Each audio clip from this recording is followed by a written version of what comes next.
बिस्मिल्लाहिर्रहमानिर्रहीम। अस्सलाम वालेकुम व्यूअर्स। आपको पिछली रिपोर्ट में, पिछली प्रेजेंटेशन में हमने एक ये एनहेंसमेंट दिखाई थी इसकी कि बैंक स्टेटमेंट, मीज़ान बैंक की बैंक स्टेटमेंट को आप कैसे पीडीएफ से with the click off button जो है कन्वर्ट कर सकते हैं एक्सेल की शीट में भी। ना सिर्फ ये कि एक्सेल में कन्वर्ट हो जाए, बल्कि बाकायदा एक टूल बन जाए कि जो कि आपको अपने बैंक ट्रांजेक्शन को एनालाइज करने में हेल्प करे। आप कोई लेजर अकाउंट वगैरह, कोई कोई ऐसा कोई पार्टी जिससे आपका लेन देन है, उसको आप क्वेरी कर लें, उसके सारे ट्रांजेक्शन आप देख लें।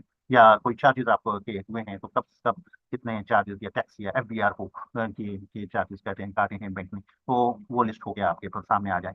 तो ये तो हमने पिछली इसमें आपको दिखा दिया था, ठीक है ना, कि लेजर भी हो जन जाता है और अकाउंट लिस्ट भी आ जाती है। इस दफा हमने इस अकाउंट लिस्ट में दो कॉलम और ऐड कर दिए हैं जो कि समराइज कर देता है, ठीक है ना।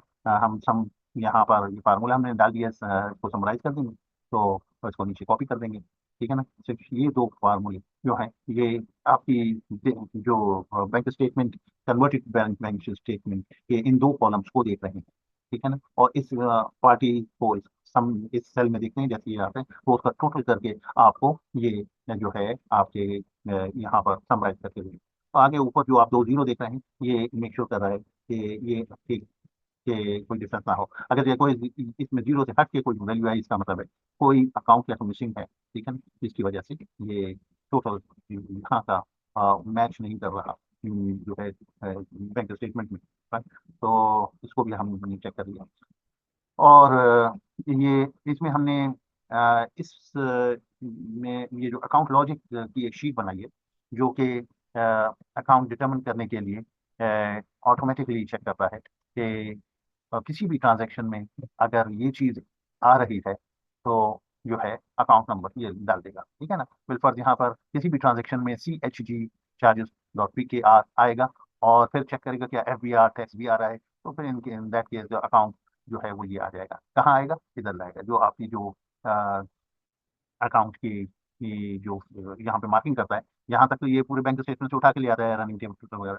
अब यहाँ पे किस अकाउंट में इसको रिफ्लेक्ट करना है तो वो उसमें जैसे आपको बताया कि यहाँ पे वो चेक करेगा इन स्ट्रिंग करके कि क्या ये कैरेक्टर इसके अंदर हैं, और FBR की टैक्स ये चीज अगर अपीयर हो रही है तो ये बात तय है कि इसको किस अकाउंट में जाना है, ठीक है ना। ये कहाँ से इसको पता चलेगा? ये अकाउंट लॉजिक की शीट उसको बता रही है, ठीक है, जहाँ पे ये दो चीजें आ रही तो। और बाकी अगर आगे आपने नहीं दिया हुआ किसी को यहाँ पे तो उसे छोड़ देगा, ठीक है ना। तो आप मल्टीपल क्राइटेरियन, जिसको हम सर्च टर्म कहते हैं कि, और यहाँ पर आप अपनी सर्च टर्म्स दे सकते हैं जिनको वो देखकर डिटरमिन करेगा कि मुझे इसमें किस अकाउंट को पिक करना है, ठीक है ना। तो यहाँ पर तो हमने कहा कि अगर यही चीज आ रही है तो आप ये डाल दो, तो ये तो सिंपल रहेगा, ठीक है ना।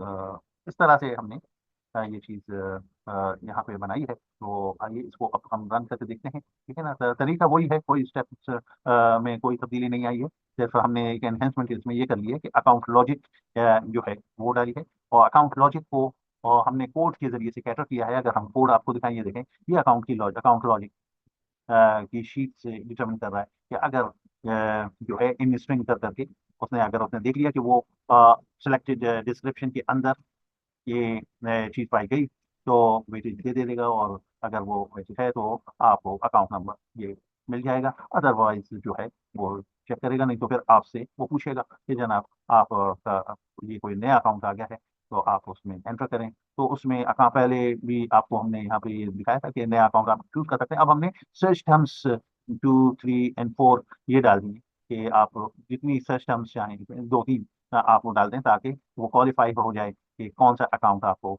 यहाँ पर चार्ज करवाना है, ठीक है। तो ये उस केस में जब अगली किसी स्टेटमेंट में कोई नए मद में कोई खर्चा आता है तो खुद ब खुद सिस्टम आपको सजेस्ट करेगा कि this is the place where you need to put account description, title and the search terms, जिसकी बेस पर हम ये ले लें, ठीक है। तो सर्च टर्म अगर तुमने कुछ नहीं है तो आप उसे ब्लैंक छोड़ देंगे, ठीक है। तो इस तरह से ये प्रोजेक्ट हमने बनाया। आप इसको ब्रेक पॉइंट लगा लगा कर इसको चेक करके देख सकते हैं कि इसका रन कैसे हो रहा है और किस वक्त किस चीज़ की क्या वैल्यू हो रही है, ठीक है। सिंपल लॉजिक है और आई होप कि आपको ये चीज़ जो है पसंद आएगी। तो हम अब आपको इसको चला के दिखा दें, ठीक है। ये वो चलाने में कोई तब्दीली नहीं है, सिर्फ वही है कि पहले आप स्टेप 1 चलाएंगे, ठीक है। स्टेप 1 चलाने पर वो सारी चीज़ों को वॉश करता है, A कॉलम, B कॉलम और H से लेकर M तक सब वॉश कर देता है। सिर्फ C कॉलम में जहाँ पर आपने PDF से कॉपी करके लाके पेस्ट किया है, ठीक है ना, उसकी बेस पर पहले वो डेट्स ला के रखेगा कॉलम ए में, और partial description, first line of the description जो है वो पिक कर लेगा। स्टेप 2 में वो डिस्क्रिप्शन को कंप्लीट करेगा, ठीक है। तो ये इसने स्टेप 1 काम चला दिया, और इसमें डेट्स और पार्शियल डिस्क्रिप्शन आ गई है। अब ये डिस्क्रिप्शन कंप्लीट होगी स्टेप 2।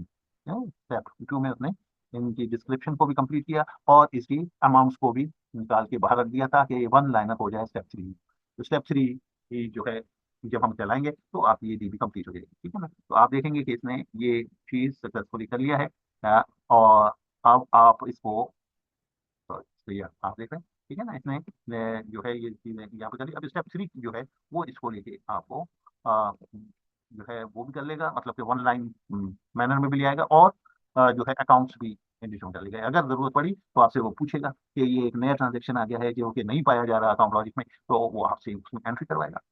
अदरवाइज एग्जिस्टिंग डेटा की बेस पर वो आपको ये पूरा बना के भी दे देगा। और अब आप इसके जो समरी में आप जाके देखेंगे तो आपको यहाँ पे नजर आ रहा है, ठीक है, ये आपका जो है अकाउंट है। इसमें दो कॉलम्स का हमने इजाफा कर दिया है, जो कि सम करके लेके आ रहा है, ठीक है ना, हर अकाउंट का कितना डेबिट और क्रेडिट का टोटल है। बिल्कुल आप यहाँ पे देख लें कि आपका इसमें 1600 डेबिट है और 5000 क्रेडिट है, ठीक है ना, इस अकाउंट में, जो कि मुनीर करके आ रहा है, ठीक है, मुनीर करके आ रहा है, MUNEER। हम अगर जाके लेजर में जाएं और यहाँ पर मुनीर लिखते हैं, MUNEER, और इसका लेजर को हम ले लेते हैं, तो आप देखेंगे कि ये दो एंट्रीज आ जाएंगी, 1600 इसका डेबिट और 5000 क्रेडिट। ये बिल्कुल मैच हो रहा है, ठीक है। इसी तरह से आप अगर कहते हैं जी FBR की जो जरा पेमेंट दिखा दो कि FBR की कितनी पेमेंट या टैक्स मेरा कितना डिडक्ट हो गया है, तो बैंक ये जो ऑटो जो सिस्टम होता है जो कि आपके मुख्तलिफ ट्रांजेक्शन में जो है डेबिट करता रहता है,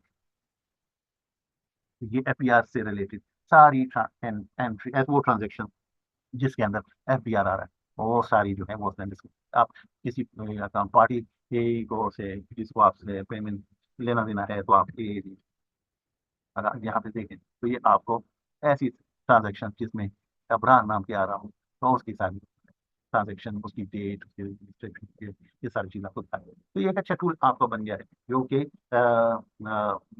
क्विकली आपकी बैंक स्टेटमेंट को ना सिर्फ एक्सेल में कन्वर्ट कर देता है, बल्कि एक टूल के तौर पर सर्व करता है आपको कि आप किसी किस्म की उसमें अपनी इस स्टेटमेंट से फर्दर रिपोर्ट्स करना चाहें तो आप रिपोर्ट बना लें। विद क्लिक ऑफ बटन मौजूद है। लेजर लेना चाहें लेजर ले लें, ठीक है। और फ्यूचर में किसी भी स्टेटमेंट को इसके अंदर लाने के लिए आपको कुछ भी नहीं करना है, आपको सिंपली जो है वो PDF खोलनी है अपने अकाउंट की लेटेस्ट जो भी स्टेटमेंट होगी, और उसको लाकर आपको C कॉलम में पेस्ट कर देना। और उसके बाद स्टेप 1, स्टेप 2, स्टेप 3 चलाएंगे तो आपका ये स्टेटमेंट डेबिट रनिंग बैलेंस के साथ और अकाउंट्स के साथ, अकाउंट लॉजिक के साथ जो है वो बना देगा। और जब ये सेटल हो जाए तो आप इसमें यहाँ पर जो है इसका टोटल देख लीजिए। ये चीज जीरो ये बता रहा है कि टाइप नो इनकन्सिस्टेंसी, ये जीरो ये डिफरेंस चेक कर रहा है कि इसका टोटल, यहाँ का टोटल और DB का टोटल जो है इसमें से माइनस कर दें तो क्या जीरो आ रहा है, जीरो आ रहा है, इसका मतलब है नो डिफरेंस, राइट। तो ये था हमारा आपको ये जो है दिखाना मकसद था आपको कि ये एक आइडिया है, इसको आप यूज कर सकते हैं, दूसरे बैंक्स को भी ले सकते हैं, एक से ज्यादा अकाउंट को आप यूज करके कॉमन डेटाबेस आप बनाकर उसमें फिर उसका लेजर रिपोर्टिंग ले सकते हैं आप। ये ऑफिस में भी काम आ सकता है, या आपके अपने घरेलू हाउस होल्ड अफेयर्स में भी काम आ सकता है कि आपके कितने यूटिलिटी बिल्स जो आप ऑनलाइन पे करते हैं तो उसकी लिस्ट ले लें। आपकी जो है पे स्लिप से आपकी पेमेंट्स आ रही हैं, सैलरी की पेमेंट आ रही है, तो उसके आप ले लेंगे, आपसे पूरा ट्रैक आपको दे देगा कि पूरे साल भर की जो है अपनी सैलरी ये आई थी और आपका टैक्स रिटर्न तक हुआ है, तो आपको अपने इसमें हेल्प करेगा डे टू डे इस्तेमाल में।